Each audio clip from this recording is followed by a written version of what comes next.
সুখ, দুঃখ এবং ভালোবাসার সকল প্রকার পার্ট গল্প শুনতে আমাদের চ্যানেলটি সাবস্ক্রাইব করুন এবং পাশে থাকা বেল আইকনটি ক্লিক করে অল নোটিফিকেশন অন করে দিন।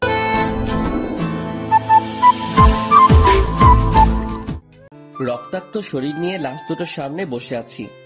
লাশ দুটো আমার দিকে ভয়ানক দৃষ্টিতে তাকিয়ে আছে। মনে হয় যেন তারা আমায় আস্ত গিলে খাবে, কিন্তু ঘটেছে তার উল্টো। আমি তাদেরকে গিলে খেয়ে নিয়েছি। ঠিক তখনই আরাফাত আরো বেশ কয়েকজন ছেলে পেলে চলে আসে। ভাই, আপনার শরীরের এই অবস্থা কেন? আর লাশ দুটো সামনে পড়ে আছে যে, এরা কারা? আরাফাত, এরা আমায় মারতে এসেছিল, কিন্তু তারা এটা জানে না যে যাকে তারা মারতে এসেছে সে একটা ভয়ঙ্কর নরপিশাচ। ওই বরাবরের মতন এই হলো, আমায় মারতে এসে নিজের প্রাণ হারালো। আচ্ছা শোন, লাশ দুটোকে গুম করে ফেল, এদের অস্তিত্ব সহ যেন কেউ কোনোদিন খুঁজে না পায়। আচ্ছা ভাই, আপনি সেসব নিয়ে একদম টেনশন করবেন না। আমরা লাশ দুটোকে জায়গা মতো দাফন করে দিব। কেউ আর কোনোদিন তাদের খোঁজও পাবে না। আর ভাই, আপনি এবার গিয়ে রক্তমাখা শরীরটা ধুয়ে ফেলুন। আচ্ছা, আমি গেলাম, তোরা এদিকটা সামলে ফেল। তারপর সেখান থেকে বাসায় চলে এলাম। বাসায় এসে ওয়াশরুমে ঢুকে নিজেকে ধুয়ে মুছে হায়না থেকে মানুষের রূপে ফিরিয়ে আনলাম। রাত বাজে 11টা। বাসায় আমি ছাড়া আর কেউ নেই, আর থাকবেই বা কি করে? আমার তো পরিবার বলতে কেউ নেই, তাই একা বাসা নিয়েই থাকি। তারপর ফ্রেশ হয়ে এসে শুয়ে পড়লাম। খাওয়া দাওয়ার কোনো মুড নেই আজকে, কারণ যেদিনই কাউকে দুনিয়া থেকে বিতাড়িত করি সেদিনই খাওয়ার মুড থাকে না, তাই সেভাবেই ঘুমিয়ে পড়লাম। পরের দিন সকালবেলায় ঘুম থেকে উঠে রেডি হয়ে নিলাম, কারণ কলেজে যেতে হবে। ও হ্যাঁ, আমার পরিচয় তো দেওয়াই হয়নি। চলেন কলেজে যেতে যেতে সংক্ষিপ্ত করে পরিচয়টা দিয়ে দেই। আমি আকাশ মাহমুদ, সেটা তো কারোর অজানা নয়। পড়ালেখা অনার্স শেষ বর্ষ। পরিবার বলতে কেউ নেই, ছোটকাল থেকেই এতিমখানায় বড় হয়েছি। বাকি সমস্ত কিছু গল্পের সাথে থাকলে জানতে পারবেন। আপনাদের সাথে কথা বলতে বলতে কলেজে এসে পৌঁছেছি। আমি কলেজের গেট দিয়ে প্রবেশ করতেই সবাই আমাকে দেখে মাথা নিচু করে ফেলে, কারণ তারা সবাই আমাকে ভালো করে চিনে। যে কলেজে ঘাটতেরা কেউ যদি থাকে সেটা হলাম আমি, তাই ভয়ে কেউ কখনো লাগতে আসে না। আর আমি এই পুরো কলেজে নিজের হুকুমত চালাই। আমার মুখের উপরে কথা বলবে এমন কোনো বাপের বেটা জন্ম নেয়নি এই কলেজে। ঠিক তখনই আমার ক্লোজ ফ্রেন্ড মামুনের সাথে দেখা হয়। পুরো কলেজে এই মামুন এই মাত্র একজন ব্যক্তি যে কিনা আমার সবচাইতে কাছের মানুষ। তার সাথেই আমার সমস্ত উঠা বসা। কি রে আকাশ, কখন আসলি? এই তো একটু আগে। তুই? আমি মাত্র এসেছি। আচ্ছা, সকালের মেডিসিন নিয়েছিস এখনো? আরে না রে, ঘর থেকে বের হয়ে সোজা কলেজে এসেছি। তুই নিয়েছিস নাকি মেডিসিন? আরে না, আমিও তোর মতন ঘর থেকে বের হয়ে সোজা কলেজেই এসেছি। আচ্ছা দাঁড়া, একজনকে দোকানে পাঠাচ্ছি। ঠিক তখনই পাশ দিয়ে একটা ছেলে হেঁটে যাচ্ছিল। এই এদিকে আয় তো। ছেলেটা আকাশের ডাক শুনে তাড়াতাড়ি আকাশের কাছে আসে। জি ভাইয়া। পকেট থেকে টাকা বের করে ছেলেটার হাতে ধরিয়ে দিলাম। যা তো সামনের দোকান থেকে 2টা বেনসন সিগারেট নিয়ে আয়। ভাইয়া প্লিজ, টাকাটা আপনার কাছে রেখে দিন, আমি আমার টাকা নিয়ে আনতেছি। আরে লাগবে না, তুই টাকাটা নে। ভাইয়া প্লিজ, আপনি টাকাটা রেখে দিলে অনেক খুশি হতাম। আচ্ছা ঠিক আছে, যা। তারপর ছেলেটা সিগারেট আনতে চলে গেল। মামুন এত সময় ধরে এই মেডিসিনের কথাই বলছিল। আচ্ছা বল, কিরকম হালচাল তোর? এই তো দোস্ত, তোর? আমার আর কি, ওই একই রকম কাটে দিনকাল। আচ্ছা আকাশ, তোকে তো একটা কথা বলতে ভুলে গেছি। আজ নাকি কলেজে অনার্স প্রথম বর্ষের অ্যাডমিশন পরীক্ষা হবে। সেই বিষয়ে কি তুই কিছু জানিস? হ্যাঁ শুনেছিলাম। যাক, শুনলে তো ভালো, কারণ প্রথম সেকশনের অ্যাডমিশন হলে তো তোদেরকে কলেজের নিয়ম সম্পর্কে অনেক কিছু জানাতে হয়। সিনিয়রদেরকে রেসপেক্ট করার বিষয় সম্পর্কেও তাদেরকে অবগত করতে হয়। মামুন, তুই মনে হয় এখনো সেই পুরোনো দিনে পড়ে আছিস। শোন, তোকে একটা কথা বলি, কলেজে অ্যাডমিশন নিলেই বাকিদের মুখে আমাদের সম্পর্কে জেনে যাবে তারা। নিজেদের নাম ডাক ঢোল বাজিয়ে ওদেরকে জানানোর কোনো প্রয়োজন নেই। হ্যাঁ ঠিক বলেছিস। আসলে জিনিসটা আমার মাথায় ঘুরপাক খাচ্ছিল, কারণ গতবার নেতা মুজিবের ছোট ভাই এইসব নিয়ে কত ঝামেলাই না করলো। থাক, বাদ দে এখন ওসব কথা। ছোট ভাই সিগারেট নিয়ে এসেছে। এই যে ভাইয়া, আপনাদের সিগারেট। ধন্যবাদ ভাইয়া তোকে। আচ্ছা, কোনো সমস্যা হচ্ছে তোর কলেজে? ভাইয়া, একটা ছেলের সাথে একটা কথা নিয়ে বাড়াবাড়ি হয়েছে। সে আমাকে মারার হুমকি দিছিল। কোন ডিপার্টমেন্টের সে? আমাদের ডিপার্টমেন্টের। এখন সোজা গিয়ে ওরে বলবি আকাশ ভাই তোরে ডাকতেছে। ওরে সাথে নিয়ে তুই সহ এখানে আসবি। আচ্ছা ভাইয়া। আমি আর মামুন বসে বসে আড্ডা দিচ্ছি। একটু পর ছেলেটা তার ডিপার্টমেন্টের ছেলেটাকে সঙ্গে করে নিয়ে আসে আমার কাছে। ছেলেটা মাথা নিচু করে দাঁড়ায় আছে। কিরে, তুই নাকি ওরে মারবি বলে হুমকি দিছিস? ছেলেটা চুপচাপ দাঁড়িয়ে আছে আকাশের সামনে। কিরে, কথা বলস না কেন? আমি যে তোকে কিছু জিজ্ঞেস করেছি সেটা কি তোর কানে যায় নাই? ভাই হ্যাঁ দিছিলাম হুমকি। ছেলেটার কথা শুনে রাগ উঠে গেল। আমি কলেজে থাকতে একজন আরেকজনকে মারার হুমকি দেয়। রাগটা আর কন্ট্রোল করতে পারলাম না। ফাঁস করে একটা থাপ্পড় বসাই দিলাম ছেলেটার গালে। আজকের পর ওইসব চিন্তা মাথা থেকে ঝেড়ে ফেল। এই ছেলে আমার ছোট ভাইয়ের মতন। ওরে মারা তো দূরের কথা, ওসব নিয়েও যদি ভাবিস তাহলে সোজা উপরের টিকিট কাইটটা হাতে ধরাই দিব। ভাই আমার ভুল হয়ে গিয়েছে, আজকের পর কোনোদিন ওর সাথে ভেজাল করব না। শুধু ওর সাথে কেন, কারোর সাথেই করব না। হয়েছে, যা এবার ক্লাসে যা। আর ভাইয়া শোন, এই ছেলে যদি নেক্সট টাইম কোনো ধরনের কোনো কিছু করে তাহলে সোজা আয়শা আমারে বলবি। শুধু সে না, পুরো কলেজের কেউ যদি তোর সাথে আয়শা কোনো সমস্যা করে আমারে জানাবি। আর নে এই টাকাটা, বলে ছেলেটার হাতে একটা 100 টাকার নোট গুজে দিলাম। তুই আরেকদিন সিগারেট খাওয়াস, কিন্তু আজ যদি তোরে টাকা না দেই সেটা এক ধরনের ঘুষ হয়ে যাবে। তাই টাকাটা দিয়ে দিলাম। যা এবার মন দিয়ে ক্লাস কর। আচ্ছা ভাইয়া। ছেলেটা চলে গেল। আমি আর মামুন আবার কথা বলায় ব্যস্ত হয়ে গেলাম। আজও ক্লাস করব না। আমরা প্রায় সময় ক্লাস না করে দুজন কলেজের বাহিরে বসে আড্ডা দেই। দুজন মিলে আড্ডা দিচ্ছিলাম। ঠিক তখনই কলেজের ফার্স্ট ইয়ার অ্যাডমিশনের জন্য মানুষ আসা শুরু হয়ে গেল। সবাই নিজের গার্ডিয়ান নিয়ে এসেছে। অ্যাডমিশনের ইয়া লম্বা সিরিয়াল লেগে গেছে প্রিন্সিপালের রুমের বাহিরে। সবাই কিন্তু অনলাইনেই অ্যাপ্লাই করেছে। কিন্তু আজ আসার কারণ হলো প্রথম দিনের ফর্মালিটিস পূরণ করা। প্রিন্সিপালই আজকে সবাইকে দেখা করতে বলেছে। আমরা তাদের দিকে খেয়াল না করে নিজেদের মতন আড্ডা দিচ্ছি। আড্ডা দিতে দিতে হঠাৎই নজর পড়লো একটা মেয়ের দিকে, যে কিনা ধবধবে একটা সাদা জামা পরিধান করে গুটি গুটি পায়ে হেঁটে প্রিন্সিপালের রুমের সামনে গিয়ে দাঁড়ালো, যেখানে সবাই দাঁড়িয়ে অপেক্ষা করছে প্রিন্সিপালের সাথে দেখা করার জন্য।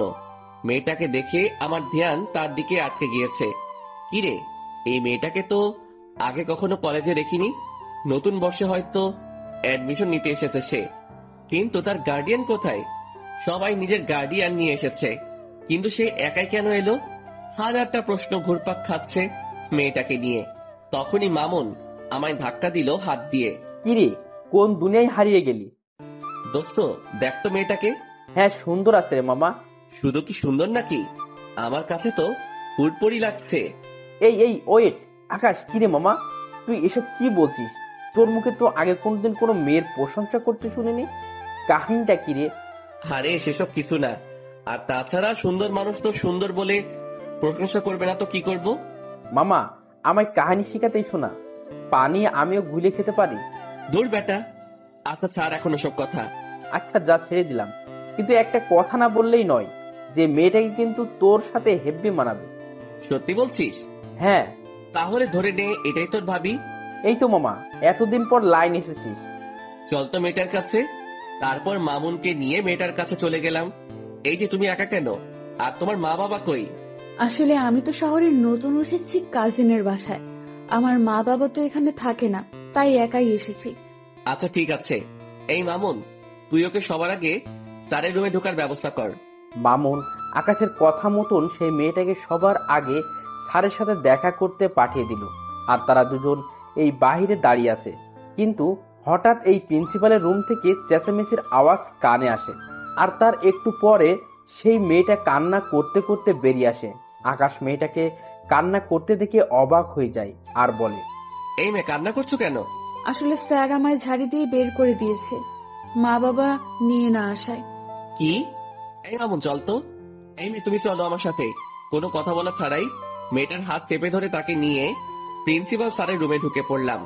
প্রিন্সিপাল স্যার আমায় দেখে বলল, কি হয়েছে আকাশ, হঠাৎ এমন তেড়ে ফুড়ে আমার রুমে প্রবেশ করলে যে? স্যার, এই মেয়েটাকে ঝাড়ি কেন দিছেন আপনি? মেয়েটা তার মা বাবা নিয়ে আসেনি তাই?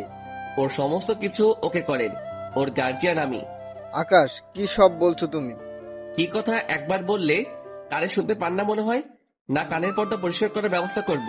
আকাশ, তুমি এমন বেয়াদবের মতো আচরণ কেন করছো? প্রিন্সিপালের কথাটা শুনে মেজাজ খারাপ হয়ে গেল। আর আমার একবার মেজাজ খারাপ বা রাগ উঠলে শরীর নিজের কন্ট্রোলের বাহিরে চলে যায়। হুট করে গিয়ে প্রিন্সিপালের কলার চেপে ধরলাম। এই বেটা স্যার, এই বেশ সমস্ত কিছু ওকে কর, না হয় তোকেই আমি ওকে করে দিব।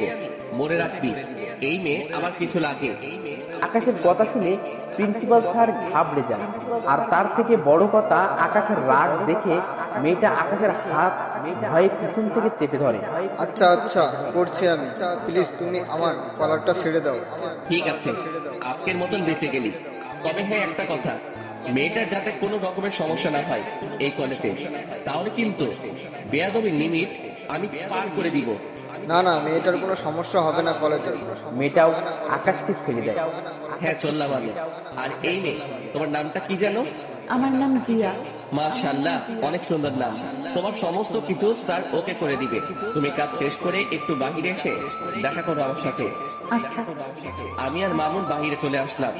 তার একটু পরই মেয়েটা কাজ শেষ করে বাহিরে আসলো। তাকে ইশারা করে আমার কাছে আসতে বললাম। সে আমার কাছে আসতে কেমন যেন একটা পাগল করা স্মেল নাকে ভেসে আসলো। সাথে সাথে মেয়েটাকে টান দিয়ে নিজের কাছে নিয়ে আসলাম আর হুট করে তার কপালে একটা চুমু এঁকে দিলাম। এই দৃশ্য দেখে মেয়েটা আর মামুন দুজনেই হা করে তাকিয়ে আছে আমার দিকে। আমি আর মামুন বাহিরে চলে আসলাম। তার একটু পরই মেয়েটা কাজ শেষ করে বাহিরে আসলো। তাকে ইশারা করে আমার কাছে আসতে বললাম। সে আমার কাছে আসতে কেমন যেন একটা পাগল করা স্মেল নাকে ভেসে আসলো। সাথে সাথে মেয়েটাকে টান দিয়ে নিজের কাছে নিয়ে আসলাম আর হুট করে তার কপালে একটা চুমু এঁকে দিলাম। এই দৃশ্য দেখে মেয়েটা আর মামুন দুজনেই হা করে তাকিয়ে আছে আমার দিকে। লজ্জায় পড়ে গেলাম দুজনের সামনে। আরে আকাশ, টেনশন নিস না, আমি কিছুই দেখিনি। মামুনের কথা না হয় বাদ দিলাম, কিন্তু মেয়েটাকে কি বলবো এখন আমি? তাও কিছু তো একটা বলতে হবে। আসলে দিয়া সরি, আমি কোনো একটা মোহে পড়ে গিয়েছিলাম। দিয়া আকাশের কথার কোনো উত্তর না দিয়ে চুপচাপ দাঁড়িয়ে আছে। দিয়া, তুমি কি রাগ করলে? না, রাগ করিনি। তাহলে ঠিক আছে, দেখে আমার পাশে বসো। দিয়া আমার কথা মতন আমার পাশে এসে বসলো। আমার ভিতরে কিছু একটা প্রবল গতিতে দৌড়াদৌড়ি করছে, কিন্তু কি সেটা বুঝে উঠতে পারছি না। তবে ভিতরে যত কিছুই হোক না কেন, উপরে আমি পুরোপুরি ফিট। আচ্ছা দিয়া, তোমার বাসা কোথায়? আমার বাসা গ্রামে। আমি পড়াশোনার জন্য আমার এক আত্মীয়ের বাসায় উঠেছি। ও, যাক ভালোই। তবে শোনো, কলেজে কোনো ঝামেলা হলে আমায় জানাবে, না হয় আমার নাম বললেই সব ঝামেলা মিটে যাবে। কিন্তু তুমি আমার নাম জানো তো? জি জানি, আপনার নাম আকাশ।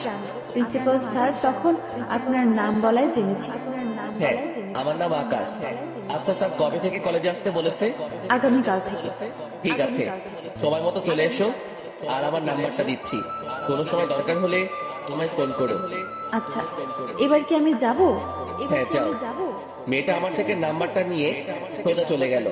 আমি মেয়েটা চলে যাওয়ার দিকে এক নজরে তাকিয়ে আছি, কিন্তু অবাক করা বিষয় ঘটলো যখনই আমি মামুনের দিকে তাকালাম, তখন মামুন আমার দিকে চোখ পাকিয়ে তাকিয়ে আছে। কিরে মামুন, আমার কি হলো? আকাশ, মেয়েটা এই অল্প সময়ের মাঝেই তোর ভিতরে শক্ত করে গেঁথে গেছে মনে হচ্ছে। জানি না রে কিছু আমি।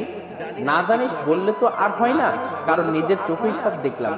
যে ছেলে কোনদিন কোনো মেয়েকে পাত্তা দেয় না, সে আজকে একটা মেয়েকে চুমু পর্যন্ত খেয়ে ফেলেছে। শুধু তাই নয়, মেয়েটার ভালো মন্দের খোঁজ নেওয়া হচ্ছে আবার। আরে মামুন, কি শুরু করলি বলতো? হ্যাঁ, সত্যি বললে মানুষ চেপে যায়। থাক, আর কিছু বলবো না। হ্যাঁ, তুই আর কিছু না বলেই ভালো। মামুন চুপ হয়ে গেল, আর তখনই পকেটে থাকা ফোনটা বেজে ওঠে। ফোনটা হাতে দিয়ে দেখি ছোট ভাই আরাফাতের ফোন। সাথে সাথে ফোনটা রিসিভ করলাম। কি রে, হঠাৎ এই সময় ফোন দিলি যে? কিছু হয়েছে নাকি?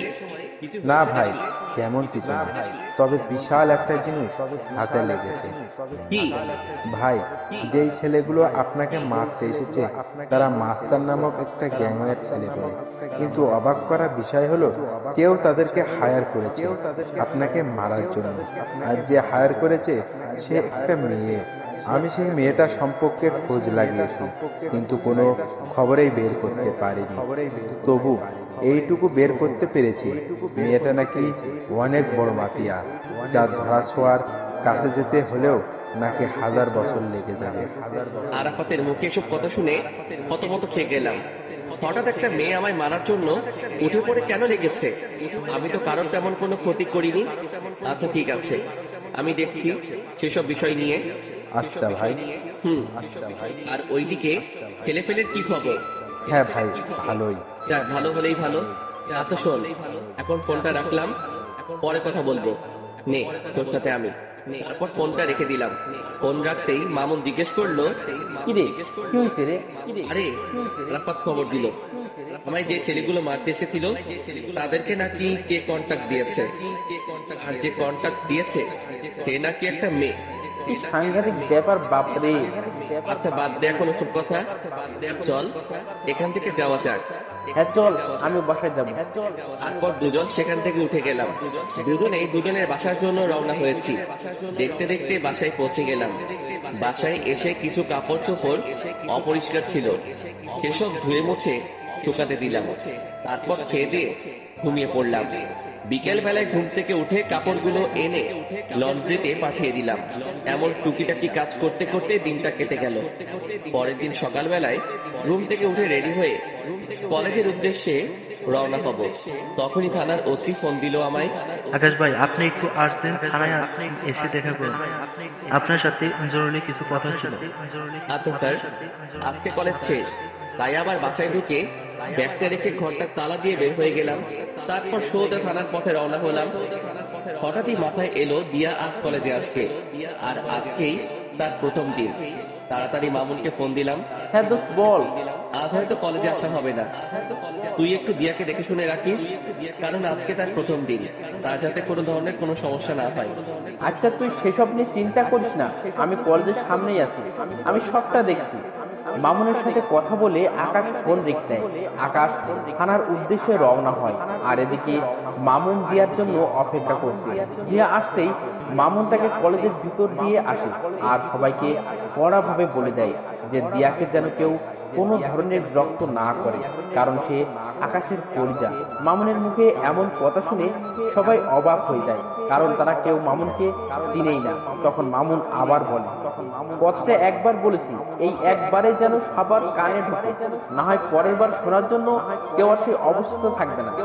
মামুনের কথায় সবাই বিষয়টাকে নিজের ভিতরে ফিট করে নেয় যে এই মেয়েকে কোনো রকম প্যারা দিলে জীবন হারাতে হবে, কারণ যেই ছেলে পুরো ক্লাসের সামনে এমন উঁচু গলায় কথা বলতে পারে সে মানুষও খুন করতে পারবে। অন্যদিকে মামুন তাদের বলে ক্লাস থেকে বের হয়ে যায়। দেখতে দেখতে সময় পার হয়ে যায়। আকাশ থানার ওসির সাথে এখনো বসে বসে কি যেন জরুরি কথা বলছে। ঠিক তখনই দিয়ার নাম্বার থেকে আকাশের কাছে ফোন আসে। সে দিয়ার ফোন থেকে চমকে ওঠে। কিরে, হঠাৎ কি কারণে দিয়া ফোন দিল? না, ফোনটা রিসিভ করি। ফোনটা রিসিভ করতে অপর পাশ থেকে দিয়ার কান্নার আওয়াজ ভেসে আসলো। ফোনের অপর পাশ থেকে দিয়ার কান্নার আওয়াজ শুনে কলিজাটা মোচড় দিয়ে ওঠে। এই দিয়া, কি হয়েছে? আপনি কোথায়? তাড়াতাড়ি কলেজে আসুন, আমার আপনাকে প্রয়োজন। আচ্ছা আসছি, কিন্তু কি হয়েছে সেটা তো বলবে। ব্রেকের সময় আমি কলেজ থেকে একটু বের হয়েছিলাম, তখনই হুট করে কোথা থেকে যেন একটা ছেলে আসে আর আমার সাথে অসভ্যতামি শুরু করে। শুধু তাই নয়, সেখানে একটা ছেলে আমার ওড়নায় টান দিয়ে ধরে বলে আমার শরীর নাকি তার চাই।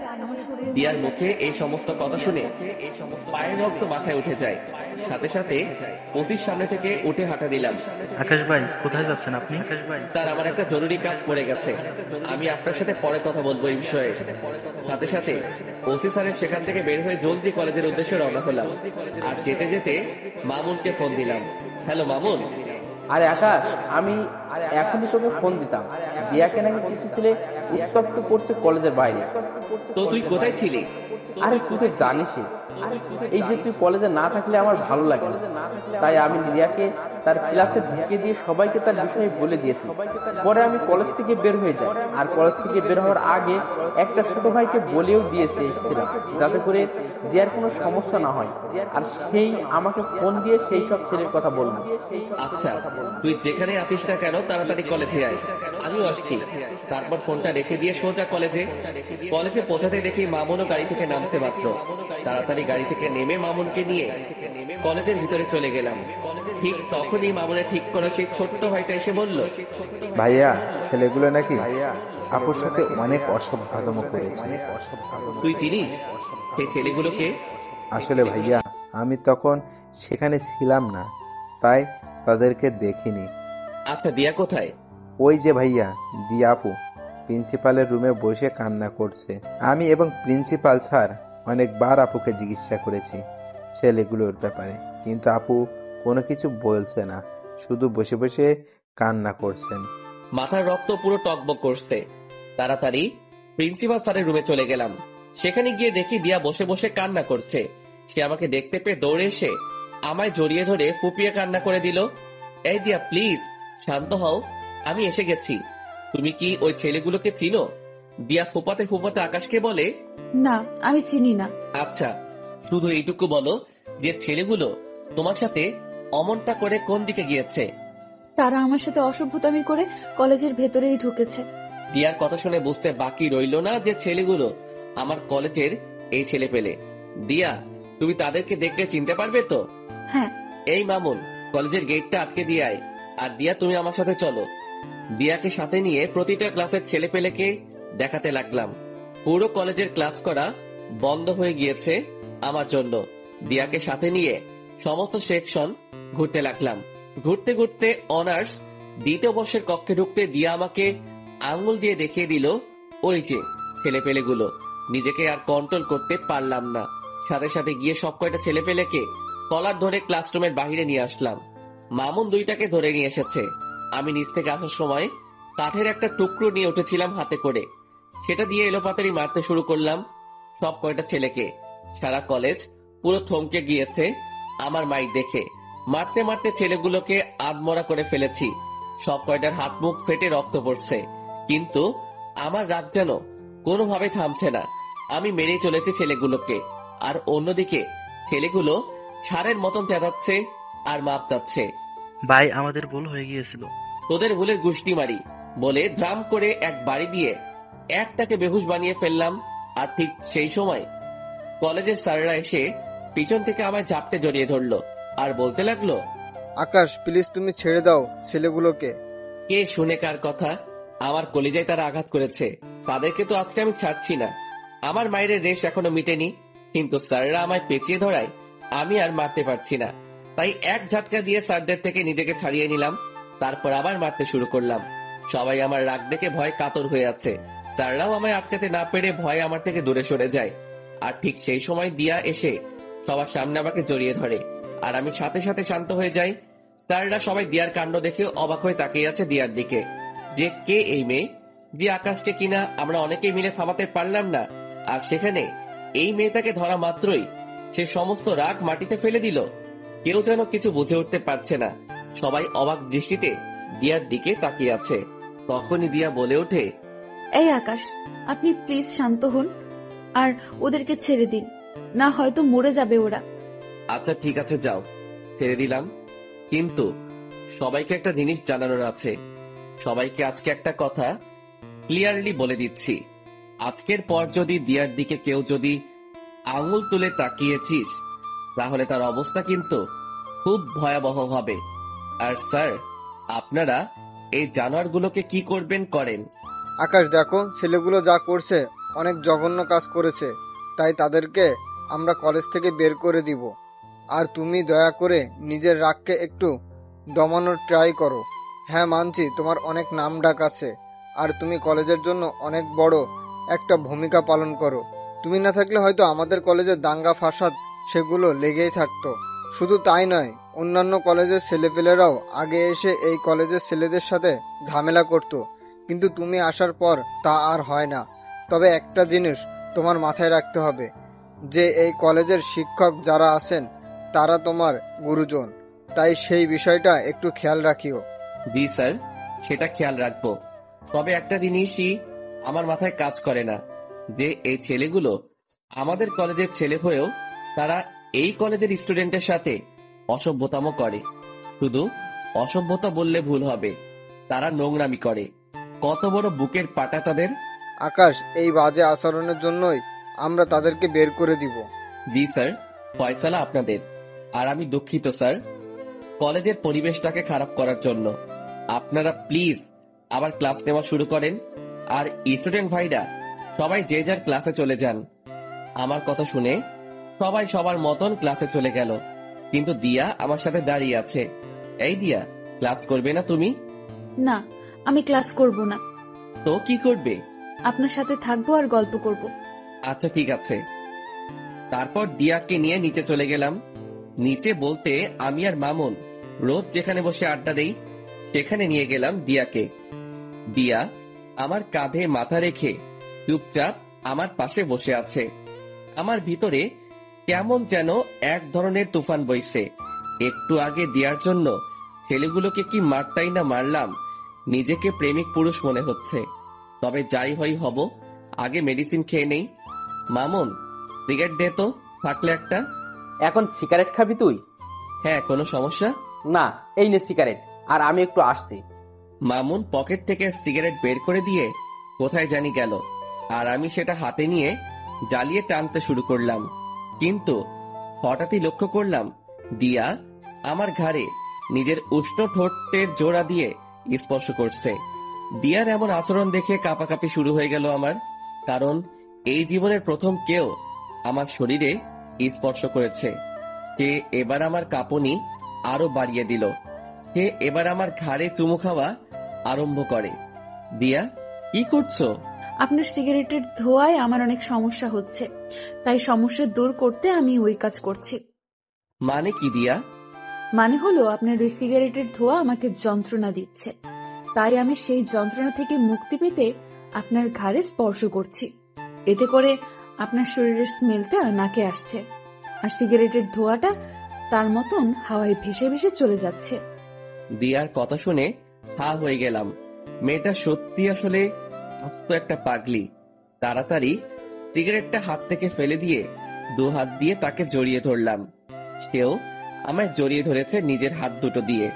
তারপর তাকে জড়িয়ে ধরে তার ঠোঁট জোড়াগুলো নিজের করে নিলাম। তৎক্ষণাৎ মনে পড়ল আমি কলেজের গণ্ডিতে দাঁড়িয়ে আছি। সাথে সাথে দিয়াকে ছেড়ে দিলাম।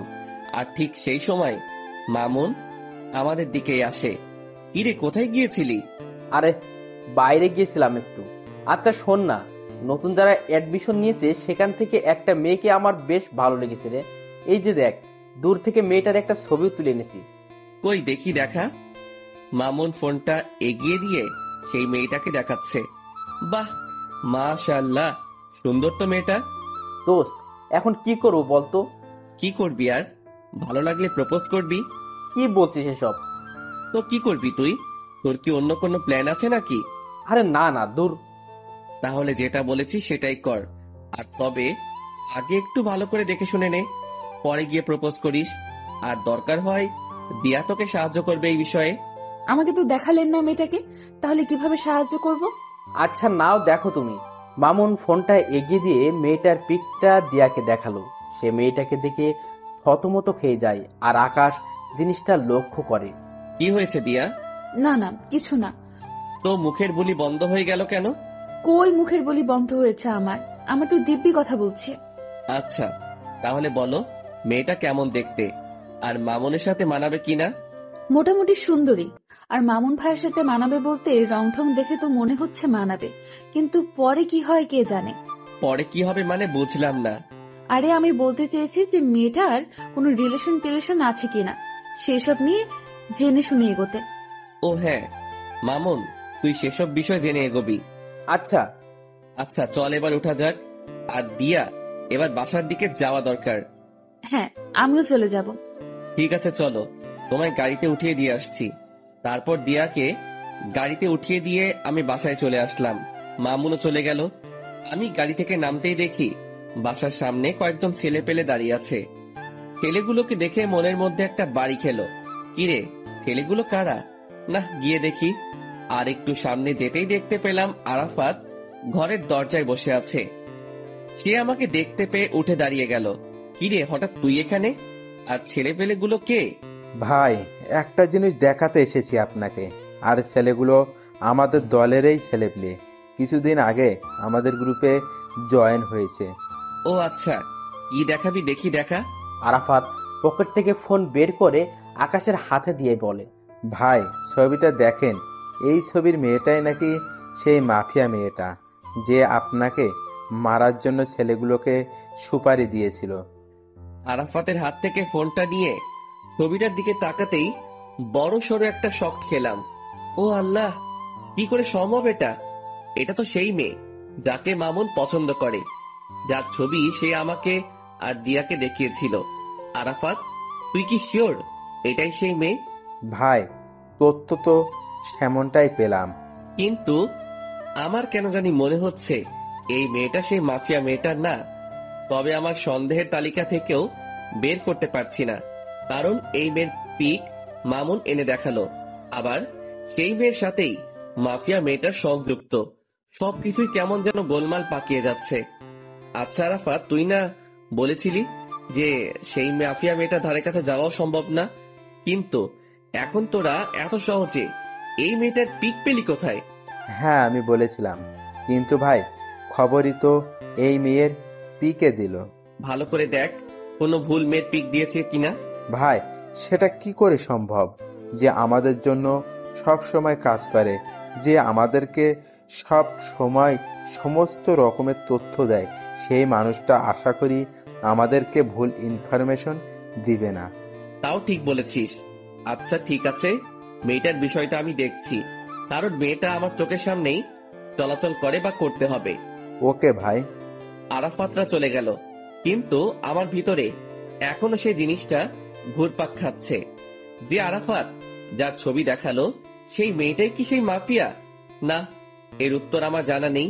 তবে একটা জিনিস বলতে পারি যে এই মেয়েটাই যদি সেই মাফিয়া হয় তাহলে মামুনকে সতর্ক করতে হবে আমার, কিন্তু সে না কোনো আবার ভুল বুঝে বসে।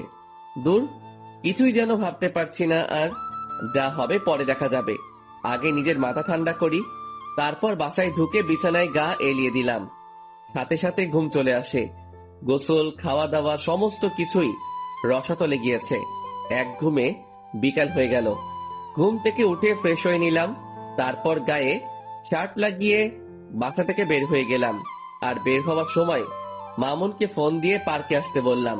তারপর আমি বাসা থেকে বের হয়ে সোজা পার্কে চলে গেলাম। সেখানে গিয়ে দেখি মামুন আগে থেকেই হাজির। কি রে, তুই কখন এলি? আরে একটু আগেই আসলাম। আচ্ছা মামুন, তোর যে মেয়েটাকে ভালো লেগেছে তার সম্পর্কে কিছু জানিস কি? আরে না, তেমন কিছু জানি না, তবে তার নাম আর তার বিষয়ে টুকটাক কিছু জানতে পেরেছি।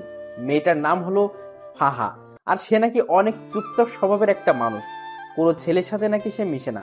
আর তার এই জিনিসটাই আমার সবচাইতে বেশি ভালো লেগেছে। তার নামটা যেমন সুন্দর, তার চাল চলনও তেমন সুন্দর। আমার যে করেই হোক ফাহাকে চাই, ওকে আমি নিজের বউ বানাবো। মামুনের কথা শুনে কিছু বলার মতন ভাষা খুঁজে পাচ্ছি না, কারণ ওর বিষয়ে যা জানি তা মামুনকে বললে তার মন খারাপ হয়ে যাবে। আর তাছাড়া সে আমায় ভুলও বুঝতে পারে যে তার ভালো আমার সহ্য হয় না। না, ওকে এখন কিচ্ছুই বলা যাবে না, কারণ এখনো পুরোপুরি শিওর না যে সেই মেয়েকে। আগে আরো পাকাপোক্ত ভাবে শিওর হয়ে নেই, পরে না হয় মামুনকে জানাবো। আচ্ছা শোন, যাই করিস না কেন ভেবে চিন্তে করবি। হ্যাঁ, সেটা তো করবই। আচ্ছা চল, চা বা কফি কিছু খাওয়া যাক। হ্যাঁ চল। মামুনের সাথে একটা কফি শপে গেলাম। পরে সেখানে বসে কফি খেতে খেতে অনেকটা সময় আড্ডা দিলাম। পরে ঘরে চলে এসেছি। তারপর নিত্যদিনের ন্যায় সেদিনটাও কাটিয়ে দিলাম ঘরের মাঝে। পরের দিন সকালবেলা ঘুম থেকে উঠে কলেজে চলে গেলাম। আজ নিয়ত করেছি ক্লাস করব, তাই সেই মোতাবেক ব্যাগে বই নিয়ে কলেজে এসেছি। ঠিক তখনই মামুনের দেখানো সেই মেয়েটা আমার চোখের সামনে দিয়ে হেঁটে তার ক্লাসরুমে চলে গেল। আমি তার দিকে বাঁকা চোখে তাকিয়ে আছি, দেখছি কোন রকম কিছু চোখে পড়ে কিনা, কিন্তু কিছুই পড়লো না। তবে একটা জিনিস নোটিশে করেছি, মেয়েটা কেমন যেন স্বাভাবিক না। মানুষ হাঁটাচলা করলে আশেপাশে একটু হলেও দেখে, কিন্তু তার নজর ছিল একদম মাটির দিকে। মেয়েটাকে নিয়ে মনের ভিতরে একটা কৌতূহল জাগলো, তাকে নিয়েই ভাবছিলাম। ঠিক তখনই দিয়া এসে আমাকে হাতের আঙ্গুল দিয়ে খোঁচা দেয়। এই যে মশাই, কি করছেন? আর এত গভীর মনোযোগ দিয়ে কি ভাবছিলেন? আরে না, তেমন কিছু না, এমনি দাঁড়িয়ে আছি। আচ্ছা, তুমি কখন এলে? এই তো এক্ষুনি। আপনি? আমি একটু আগে এসেছি। আচ্ছা শোনো, তোমায় একটা দায়িত্ব দিলে সেটা পালন করতে পারবে? কি দায়িত্ব? তুমি মামুনের পছন্দ করা মেয়েটার দিকে নজর রাখো তো, যে সে কি করে বা তার আচার আচরণ কেমন। হঠাৎ ওই মেয়েকে নিয়ে আপনার চিন্তার মাত্রা বাড়লো কেন শুনি? আরে মামুন আসলে মেয়েটাকে অনেক ভালোবেসে ফেলেছে, তাই তার বিষয়ে একটু ভালো মন্দ জানার জন্য তোমায় বললাম আর কি। কারণ আমি চাই না আমার বন্ধু কোনো খারাপ মেয়ের সাথে রিলেশনে যাক। আরে, সে তো খারাপ না। মানে, তার বিষয়ে তুমি কি করে জানলে? আসলে হয়েছে যে মেয়েটার চলাচল দেখে খারাপ মনে হয়নি, সেটা বলতে চেয়েছিলাম। দিয়ার কথা শুনে কেমন যেন একটা খটকা লাগলো। আচ্ছা, তাও খবর নাও, আর এখন গিয়ে সোজা ক্লাসে মন দিবে। আর একটা কথা, আমি যেন কখনো তোমায় কোনো ছেলের সাথে হাসি ঠাট্টা করে কথা বলতে না দেখি। বারে, হাসি ঠাট্টা করলে কি হবে? কারণ তুই খালি আমার সাথে হাসি ঠাট্টা করবি। কেন? আমি আপনার সাথে কেন হাসি ঠাট্টা করতে যাব? কারণ তুই আমার। ইস, আমায় কি নিজের নামে রেজিস্ট্রি করে রেখেছেন নাকি? মেয়েটার কথা শুনে মেজাজটা খারাপ হওয়ার উপক্রম হচ্ছে। হ্যাঁ, তোকে আমি নিজের নামে রেজিস্ট্রি করে নিয়েছি, আর এখনো করব বলে এক টান দিয়ে দিয়াকে নিজের বাহুডরে নিয়ে নিলাম। তারপর তার সমস্ত মুখমণ্ডলে চুমু খেতে লাগলাম। চুমু খেতে খেতে তার ঠোঁটে এসে আটকিয়েছি। হঠাৎই সে আমার থেকে নিজেকে ছাড়িয়ে নিল। আই, পাগল হয়ে গেছেন আপনি? মানুষের সামনে এমন আচরণ কেউ করে? আমি করি, কারণ তুই খালি আমার। আচ্ছা ঠিক আছে, আমি না হয় আপনার, কিন্তু মানুষজন দেখলে কি ভাববে বলুন তো? কে কি ভাববে সেসব নিয়ে আমার কোনো মাথা ব্যথা নাই। আমার মাথা ব্যথা হচ্ছে তোমাকে নিয়ে। তুমি কোনো ঝামেলা না করলেই হয়। আচ্ছা হয়েছে, এবার পাগলামো বন্ধ করুন। আর আমি কোনো ঝামেলা টামেলাতে নেই, আর ঝামেলা করতে চাইলেও তো করতে পারবো না, কারণ আপনি আমায় আস্ত গিলে খেয়ে ফেলবেন। শুধু গিলে খাবো না, সেদিন একদম জোর করে তোকে নিজের করে নিব। দুনিয়ার মহলে আর আসতে দিব না। বাপ রে বাপ, কি সিরিয়াস টাইপ মানুষ আপনি। হ্যাঁ, আমি অনেক সিরিয়াস। আচ্ছা, এবার ক্লাসে যাও। অনেকটা সময় নষ্ট হয়েছে কথা বলে। তোমার ক্লাসও হয়তো শুরু হয়ে গিয়েছে। ঠিক আছে, যাচ্ছি। দিয়া ক্লাসে চলে গেল, আর অন্যদিকে আমি আমার মতন ক্লাসে চলে এলাম। সবাই আমাকে ক্লাসে দেখে চুপচাপ হয়ে গেল। আমার ক্লাসের স্যার এখনো আসেনি। আমি স্বাভাবিকভাবে একটা টেবিলের উপরে বসে পড়লাম। তার কিছু সময় পর মামুন আসলো। সে এসে আমার পাশে বসলো। দুজন একটু কথা বলে স্যারের জন্য অপেক্ষা করছি। কিছুক্ষণ পর অপেক্ষার প্রহর কাটলো। স্যার ক্লাসে আসলো, এসে ক্লাস নিতে শুরু করলো। আজ অনেক কয়টা ক্লাস করেছি, আর মাত্র 1 ঘন্টা বাকি। এই মামুন, আজকের মতো ক্লাস এখানেই শেষ রে। আজকে আর ক্লাস করবো না। আচ্ছা চল, আমিও বেরিয়ে যাব। শেষ ঘন্টা না করে মামুনের সাথে বেরিয়ে গেলাম। ক্লাস থেকে বের হয়ে মামুনকে বললাম, মামুন চল তো, দিয়ার ক্লাস থেকে ঘুরে আসি। হ্যাঁ চল, এই সুযোগে আমি ফাঁকে দেখতে পারবো। মামুনকে নিয়ে দিয়ার ক্লাসে চলে গেলাম। দিয়া আমাকে দেখতেই ক্লাস না করে সকলের সামনে ব্যাগ হাতে নিয়ে চলে গেল। এই দিয়া, ক্লাস করবে না? না, আমি আর ক্লাস করব না। এই মেয়ে, আর 1 ঘন্টা আছে খালি ক্লাস শেষ হতে। ক্লাসটা শেষ করে বের হও একদম। দিয়া হঠাৎ করেই সকলের সামনে চেঁচিয়ে ওঠে। এই যে আমি বলেছি না যে আমি আর ক্লাস করব না। এই দিয়া, এতটা হাইপার হচ্ছ কেন তুমি?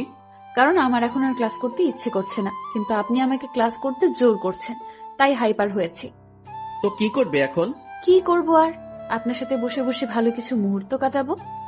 দিয়ার কথা শুনে ভিতরে লাড্ডু ফুটেছে মতন অবস্থা। আচ্ছা ঠিক আছে, দিয়াকে নিয়ে আমাদের বসার অবস্থানে চলে এলাম। মামুনও আমাদের সাথে এসেছে। দোস্ত, মেয়েটাকে দেখতে পেলি? না রে, তাকে তো ক্লাসের কোথাও দেখিনি। কারণ সে আপনারা আসার 1 ঘন্টা আগে ক্লাস থেকে বেরিয়ে গিয়েছি। ও আচ্ছা, কিন্তু কোথায় গিয়েছে? কে জানে কোথায় গিয়েছে, হয়তো বাসায় যাবে গেলে, না হয়তো কলেজেই থাকবে। কিন্তু তাকে তো আমরা কলেজের বাইরে দেখতে পাইনি। তাহলে হয়তো বাসায় চলে গিয়েছে। হ্যাঁ, সেটাই হবে হয়তো। মামুন ফাহাকে দেখতে না পেয়ে মন খারাপ করে ফেলে। আরে মামুন, তুই মন খারাপ করিস না। ভালোবাসার মানুষ কখনো এত সহজে ধরা দেয় না। দেখবি একসময় তুই ঠিকই তাকে নিজের করে পাবি। জানি না রে কি আছে কপালে, তবে মেয়েটা আমার কলিজার গেঁথে গিয়েছে। মামুনকে কি বলে সান্ত্বনা দিব জানি না, তবে মন থেকে খালি দোয়া এটাই করি যে সেই মেয়েটা যেন ভালো হয়, আর মামুনের সাথে যেন তার সমস্ত কিছুই সঠিকভাবে হয়। কিন্তু বর্তমানে মামুনের চেহারাটা পুরো আধার হয়ে আছে, ওকে সান্ত্বনা দেওয়ার মতন ভাষা খুঁজে পাচ্ছি না। তখনই মামুন বলে ওঠে, আকাশ তোরা থাক, আমি বাসায় চলে গেলাম। আচ্ছা ঠিক আছে, চল আমরাও আজকে বাসায় চলে যাব। কিন্তু শোন, কালকে সেই মেয়েটা কলেজে আসলে আমি তোর বিষয়টা দেখব। তুই ভালো করে জানিস যে আজ পর্যন্ত কোনো কাজে আমি ফেল হইনি, তো তোর ব্যাপারেও হব না। ধন্যবাদ বন্ধু। তারপর সবাই সবার মতন বাসায় এসে গেলাম। দিয়াকে তার বাসায় পাঠিয়ে দিয়ে মামুন আর আমি যে যার মতন চলে গেলাম। এদিকে আমি বাসায় আসতেই দরজার নিচে একটা খাম চোখে পড়লো। কে যেন একটা খাম আমার দরজার নিচে রেখে গেছে। কৌতূহল করে সেটা হাতে উঠালাম। সেটা হাতে নিয়ে বুঝতে পারলাম খামটার ভিতরে কোনো একটা কিছু আছে। তারপর খামটা খুলতেই দেখি ভাঁজ করা একটা সাদা কাগজ। কৌতূহলটা যেন আরো বেড়ে গেল। কাগজের ভাঁজটা খুলে দেখি কিছু লেখা আছে কাগজটাতে। কোনো কিছু না ভেবে লেখাটা পড়তে শুরু করলাম। আপনি যাকে আপন ভাবছেন সে আপন নয়। মনে রাখবেন, বিকেল বেলায় সূর্য মেঘের আবরণে ঢেকে গেলে পরের সকালে সেই সূর্যই আবার নতুন রূপে আকাশে উদিত হয়। তারপর আর কিছু লেখা নেই। লেখাটা পড়ে আমার ভিতরটা মোচড় দিয়ে উঠল, কারণ লেখাটা আমায় কি ইঙ্গিত করতে চাইছে তা আমি বুঝে ফেলেছি। তাড়াতাড়ি কাগজটা ভাঁজ করে পকেটে রেখে দিলাম। তারপর চাবি দিয়ে দরজা খুলে বাসায় ঢুকে সোফায় গা ছেড়ে দিয়ে বসে পড়লাম। মাথাটা ভো ভো করে ঘুরছে, মনে হচ্ছে যেন নিজের ভিতরেই ঘূর্ণিঝড় বইছে। অনেকটা সময় সোফাতে বসেই কাটিয়ে দিলাম। দেওয়াল ঘড়িটার দিকে নজর পড়তেই দেখি ঘড়ির কাঁটা 2টা ছাড়িয়ে গেছে। তাড়াতাড়ি সোফা ছেড়ে উঠে ফ্রেশ হতে চলে গেলাম। কিছুক্ষণ পর ফ্রেশ হয়ে ওয়াশরুম থেকে ফিরে আসলাম। তারপর খাবার খেতে খেতে মাথায় আসলো আরাফাতের কথা। যেই ভাবা সেই কাজ। তাড়াতাড়ি খাওয়া দাওয়া সেরে আরাফাতকে ফোন লাগিয়েছি। হ্যাঁ ভাই বলেন। শোনো, আমার কেন জানি মনে হচ্ছে মাফিয়া মেয়েটা আমার খুব নিকটে। তুই সেই মেয়েটা সম্পর্কে একটু ভালো করে জাস্টিফাই কর। আচ্ছা ভাই। পর ফোনটা রেখে দিলাম। কিন্তু আমার মনের ভিতরে বাড়ি খাচ্ছে অন্য কিছু নিয়ে। আমার মনে হয় না যে সেই ফাহা মেয়েটাই মাফিয়া। ধুর, এসব নিয়ে আর ভাবতে পারছি না। মাথায় আর চাপ না নিয়ে ঘুমিয়ে পড়লাম। বিকেল বেলায় মামুনের ফোন পেয়ে ঘুমটা ভেঙে গেল। কিরে মামুন, হঠাৎ ফোন দিলি যে? তোর সাথে একটু জরুরি কথা ছিল। তুই এখন কোথায় আছিস? কোথায় থাকবো আবার, বাসায় আছি। আচ্ছা রেডি হয়ে শপিং মলে চলে আয়। ওকে। তারপর ফোনটা রেখে দিয়ে রেডি হয়ে শপিং মলে চলে গেলাম। সেখানে গিয়ে দেখি মামুন চোখ মুখ কালো করে বসে আছে। কিরে, কি হয়েছে রে? আকাশ, আসলে আমার কাছে একটা মেইল এসেছে। সেখানে কে যেন 2 বাক্যের কিছু একটা লিখে পাঠিয়েছে। কি সেটা? সেখানে লেখা আছে, ভাবিয়া করিবেন কাজ, না হয় হয়ে যাবে দের। আপনি যা হোক সাধারণ ভাবিতেছেন, সে আসলে ভয়ঙ্কর এক রক্তচোষা। এই লেখাটা কে যেন মেইল করেছে। এটার মানে কি আকাশ? মামুনের মেইলের 2 শব্দের বাক্য শুনে ভিতরটা পুরো শুকিয়ে গেছে। কারণ এই 2 শব্দের বাক্যটার অর্থ আমার জানা। মামুন আসলে কেউ একজন আমাদেরকে অনেক সতর্ক করতে চাইছে যে আমরা হয়তো কোনো বড়সড় বিপদে ফাঁসতে চলেছি। তাই কেউ একজন আমাদেরকে আড়াল থেকে বাঁচাতে চাইছে। কি সব বলছিস আকাশ? আমি সত্যিই বলছি, কারণ তোকে মেইল করেছে আর আমাকে দিয়েছে চিঠি।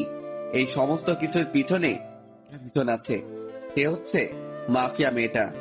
আর সেই মাফিয়া মেয়েটাই হয়তো আমাদের আশেপাশে ঘুরঘুর করছে আমাদেরকে মারার জন্য, আর আমরা তাকে ভালো মনে করে তার সাথে চলাফেরা করছি। তাই কেউ একজন আমাদেরকে সতর্ক করতে চাইছে। আকাশ, সব কিছুই যেন আমার মাথার উপর দিয়ে যাচ্ছে। আচ্ছা, তুই এসব নিয়ে টেনশন করিস না। তুই শুধু পাহাড় বিষয়টা নিয়ে ভাব, বাকি সমস্ত কিছু আমি সামলে নিব। আরে ওই মাফিয়া মেয়ের মতন কত শত মেয়ে আসছে আর গেছে, কোনো দিন কেউ কোনো ক্ষতি করতে পারেনি, আর পারবেও না। তো খামোখা টেনশন না করাই ভালো। আর যদি কিছু হয় সেটা সময় দেখা যাবে। আকাশ, তাও টেনশন হচ্ছে রে। একদিকে ফাঁকে নিয়ে টেনশন, অন্যদিকে সেই মাফিয়া মেয়েটা। আরে বেটা, কিসের এত টেনশন তোর? হ্যাঁ, আচ্ছা, যা বাদ দিলাম সমস্ত কিছু, এবার কি অর্ডার করব বল। যা খুশি কর। আচ্ছা, মামুন তার নিজের মতন খাবার অর্ডার করলো। তারপর দুজন মিলে খেয়ে দিয়ে অনেকটা সময় আড্ডা দিলাম। রাত বাজে 8টা। তারপর সেখান থেকে দুজনের মতন চলে এলাম। আমি বাসায় পৌঁছাতেই আরাফাত ফোন দিল। ভাই, অনেক বড় একটা জিনিস বের করেছি। কি? ভাই, যার ছবি দেখিয়েছি সে মাফিয়া মেয়েটা না। কেউ যেন বুঝে আমাদেরকে গোমরা করার জন্য সে মেয়ের পিক দিয়েছে। এখানে মাফিয়া মেয়েটা অন্য কেউ। ইন্না লিল্লাহ, যেটা ভেবেছিলাম সেটাই হয়েছে। আচ্ছা ঠিক আছে, তোরা মাফিয়া মেয়েটার খোঁজ লাগানো চালু রাখ, আর আমি আমার মতন কাজ চালিয়ে যাচ্ছি। আচ্ছা ভাই। তারপর ফোনটা রেখে দিলাম। পরের দিন সকালবেলায় ঘুম থেকে উঠে কলেজে চলে গেলাম। কলেজে গিয়ে দেখি দিয়া কলেজের বাহিরে দাঁড়িয়ে আছে। দিয়া, বাহিরে দাঁড়িয়ে আছো কেন? আপনার জন্যই অপেক্ষা করছিলাম। ও তাই? হুম। আচ্ছা চলো ভিতরে চলো। দিয়াকে নিয়ে কলেজের ভিতরে ঢুকে আমাদের সেই বসার প্লেসটাতে বসে পড়লাম। দিয়াকে আজ কেন জানি খুশি খুশি লাগছে, কিন্তু আমার ভিতরে সেই মেয়েটাকে নিয়ে জটলা পেকে আছে। এই যে আপনার চোখ মুখ কালো কেন? আরে না, এমনিতেই। আমার তো মনে হয় না যে এমনিতেই, আমার তো মনে হচ্ছে যে কিছু একটা হয়েছে। আরে না বললাম তো। আচ্ছা ঠিক আছে, না হলে নাই। এবার দেখি আমাকে জড়িয়ে ধরে বসুন। হঠাৎ এমন পাগলামো করার মানে? পাগলামো কোথায় করছি? হ্যাঁ, আমি আমার প্রিয় মানুষটাকে জড়িয়ে ধরতে চেয়েছি, এটাতে পাগলামো কোথায়? দিয়ার কথা শুনে মুখে তালা লেগে গেল। মেয়েটার মনেও হয়তো আমার জন্য জায়গা হয়ে গিয়েছে, কিন্তু সে স্থির নেই। সে নিজেই আমাকে জড়িয়ে ধরে কাঁধে মাথা রাখলো। ঠিক তখনই দেখি ফাহা নামক মেয়েটা আসছে, আর তার পিছনে পিছনে মামুন। দিয়া, আমায় ছাড়ো তো একটু, আমি ফাহার সাথে একটু কথা বলবো মামুনকে নিয়ে। দিয়া আমার কথা শুনে আমায় ছেড়ে দিল। আমি সেখান থেকে উঠে ফাহার কাছে চলে গেলাম। এই যে ফাহা, তোমার সাথে আমার কিছু কথা আছে। ভাইয়া, আমি জানি আপনি আমায় কি বলবেন, কিন্তু বিশ্বাস করুন আমার মনের অবস্থা ভালো নেই। কিছু একটা নিয়ে অনেক ঝামেলায় আছি। যদি কিছু মনে না করেন তাহলে কথাটা কালকে বললে হয় না? ফাহার কথা শুনে হতমত খেয়ে গেলাম। আমি কি বলতে চাইছি সেটা সে জানলো কি করে? মাথায় তো কিছুই খেলছে না। তাও নিজেকে স্বাভাবিক রেখে বললাম, আচ্ছা ঠিক আছে, কালকে বলবো। ধন্যবাদ ভাইয়া। মেয়েটা তারপর চলে গেল, আর তখনই মামুন এসে হাজির। দোস্ত, কি বলবো রে? তেমন কিছুই বলেনি, আর বলবেই বা কি করে? কারণ আমি তোর কথা তো তাকে বলিনি। কারণ তার নাকি আজ মন খারাপ, তাই সে কালকে শুনবে বলেছে আমার কথা। ও আল্লাহ জানে কি রিয়াকশন আছে ওর। মামুন, তুই নিশ্চিন্ত থাক। আর একটা জিনিস আমি লক্ষ্য করেছি, সে কিন্তু তোর বিষয়ে অলরেডি খবর পেয়ে গিয়েছে। কারণ তার হাবভাব দেখে সেটা আমি বুঝে নিয়েছি। সেটা কি করে জানলো? কি করে জেনেছে সেটা আমি জানি না, তবে সে যে জেনেছে সেটা আমি শিওর। আকাশ, এখন কি হবে আল্লাহ জানে। কি হবে আর? সে তোর বউ হবে। আকাশ, তুই ঠাট্টা করিস এখনো? ঠাট্টা না, সত্যি বললাম। সত্যি হলে তো ভালোই। আচ্ছা চল এবার ক্লাসে যাওয়া যাক। তারপর সবাই সেখান থেকে উঠে যে যার মতন ক্লাসে চলে গেলাম। আজও প্রায় অনেক কয়টা ক্লাস করেছি, তবে শেষের ঘন্টাটা করিনি।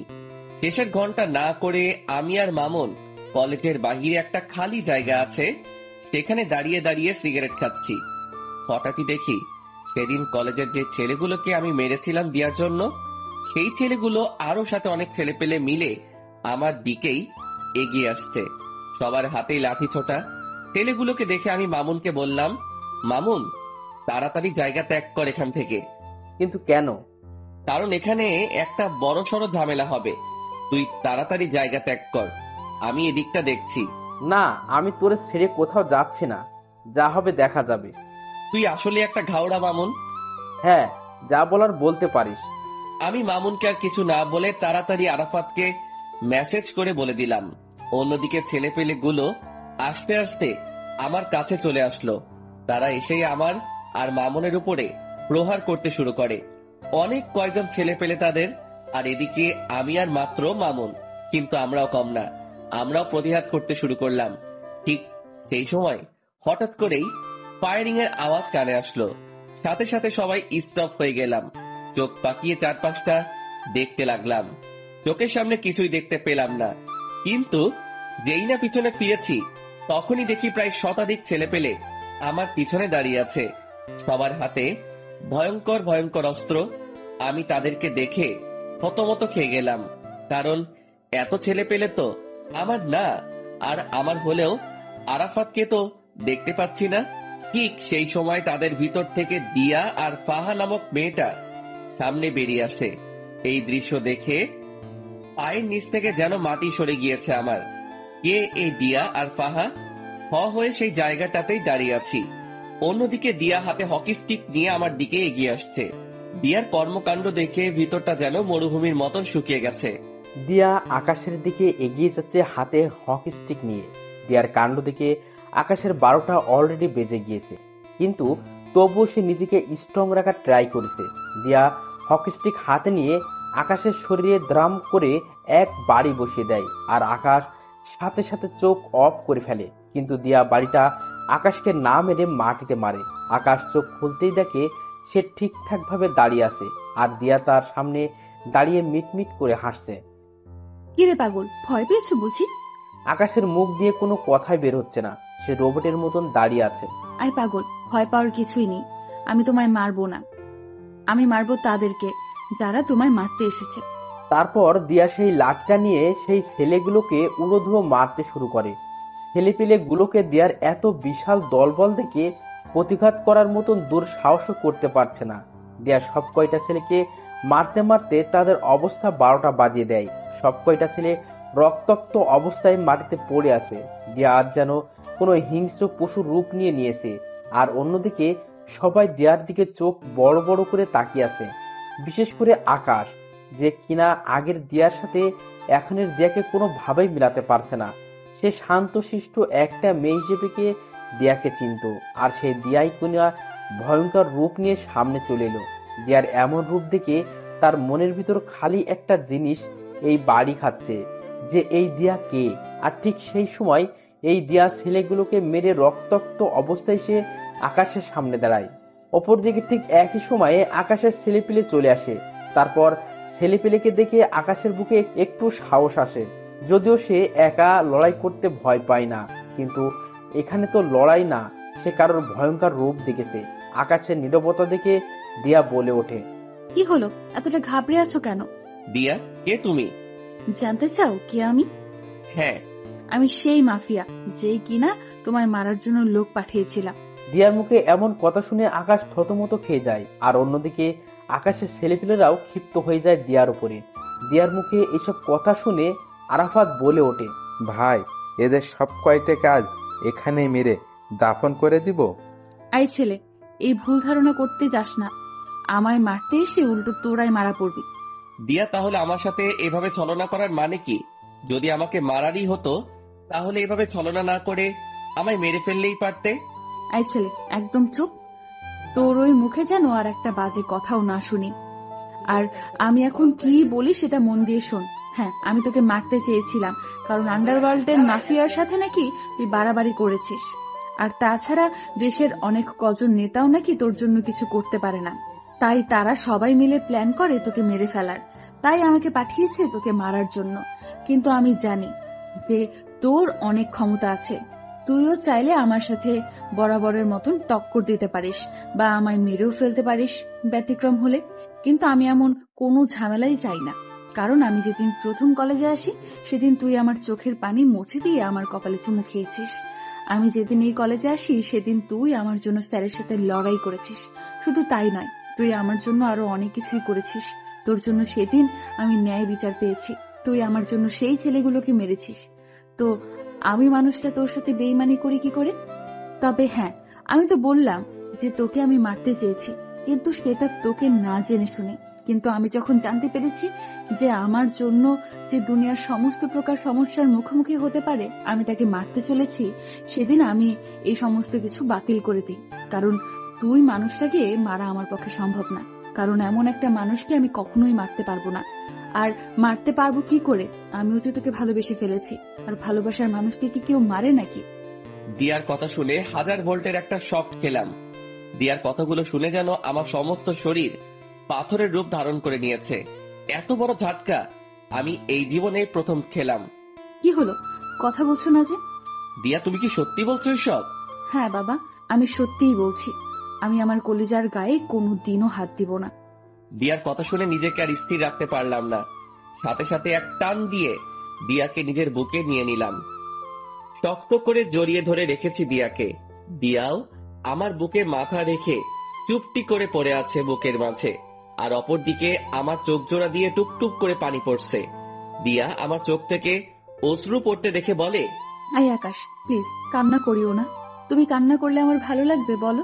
দিয়া, এটা তো সুখের কান্না। দিয়ার কথা শুনে সবাই অবাক হয়ে যায়। ঠিক তখনই পাহা নামক মেয়েটা আকাশ আর দিয়ার দিকে এগিয়ে আসে আর বলে, ম্যাম, আমি একটা ভুল করে ফেলেছি। কি ভুল? ম্যাম, আমি আপনার অগোচরে একটা কাজ করেছি।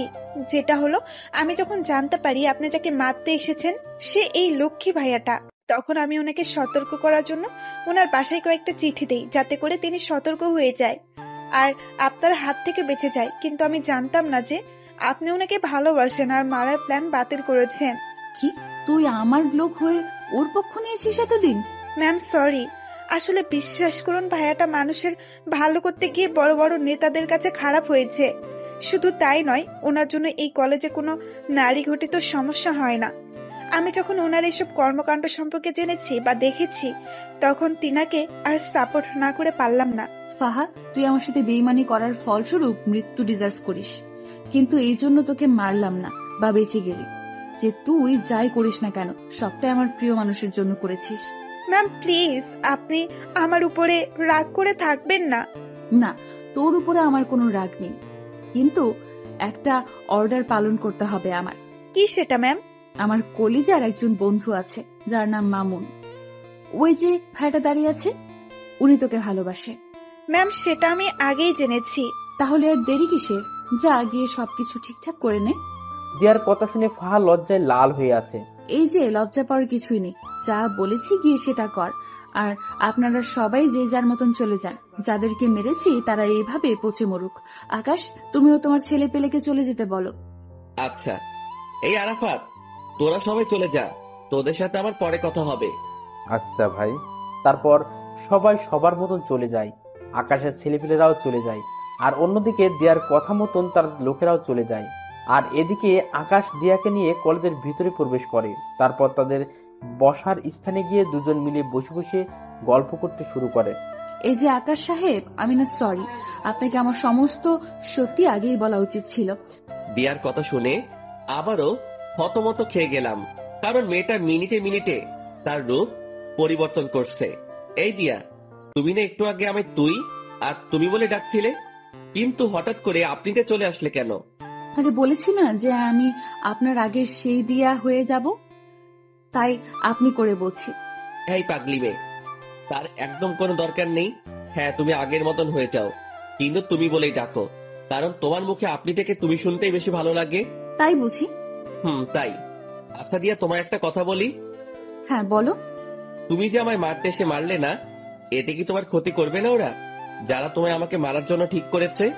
ইস, বললেই হলো নাকি? ওরা কি জানে যে আমার কলিজার কত পাওয়ার? ওরা কি জানে যে আমায় মারতে হলে তাদেরকে বিশাল একটা শক্তিশালী বটগাছ কাটতে হবে, যে বটগাছটা আমাকে ভালোবাসা দিয়ে বেষ্টন করে রেখেছে? দিয়ার কথা শুনে শরীরটা নাড়া দিয়ে উঠলো খুশিতে। দিয়া, সত্যি তোমাকে পেয়ে আমি অনেক খুশি। আমিও তোমাকে পেয়ে অনেক খুশি। দিয়া আর আকাশ কথা বলছে নিজেদের মতন।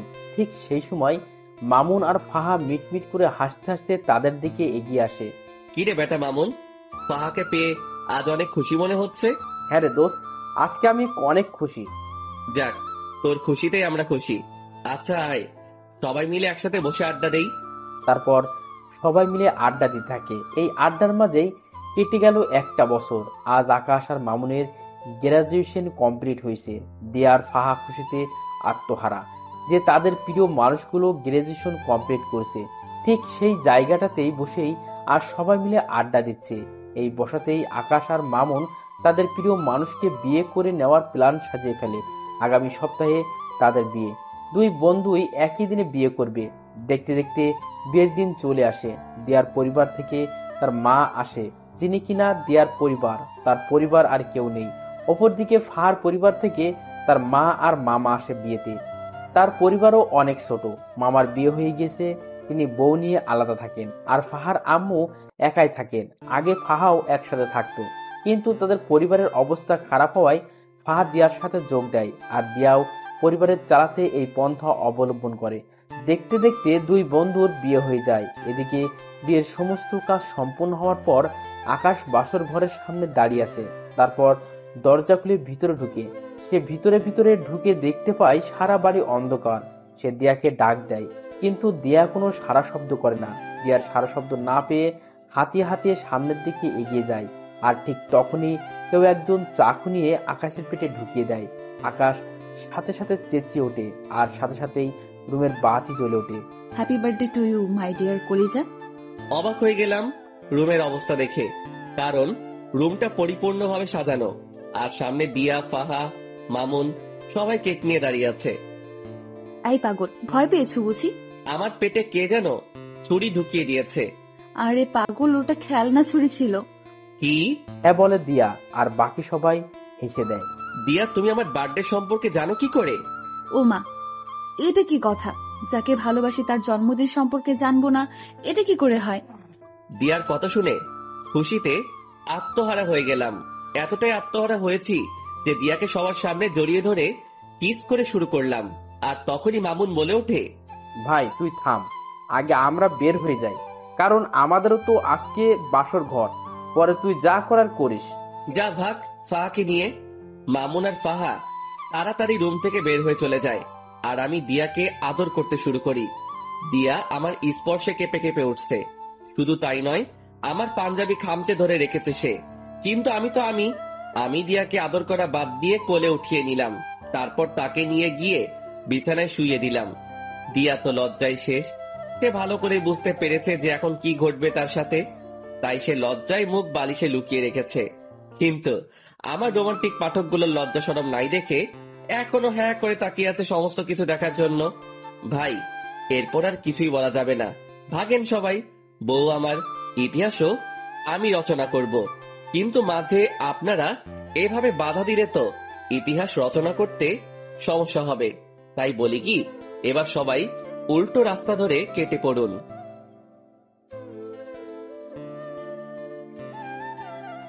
এই যে বন্ধুরা, গল্প শেষ করে কমেন্ট না করে চলে যাচ্ছ, এইটা কিন্তু ঠিক না। তাড়াতাড়ি কমেন্ট করো। আর যারা এখনো আমাদের চ্যানেলটি সাবস্ক্রাইব করো নাই, জলদি করে সাবস্ক্রাইব করে আমাদের চ্যানেলের একজন মেম্বার হয়ে যাও প্লিজ।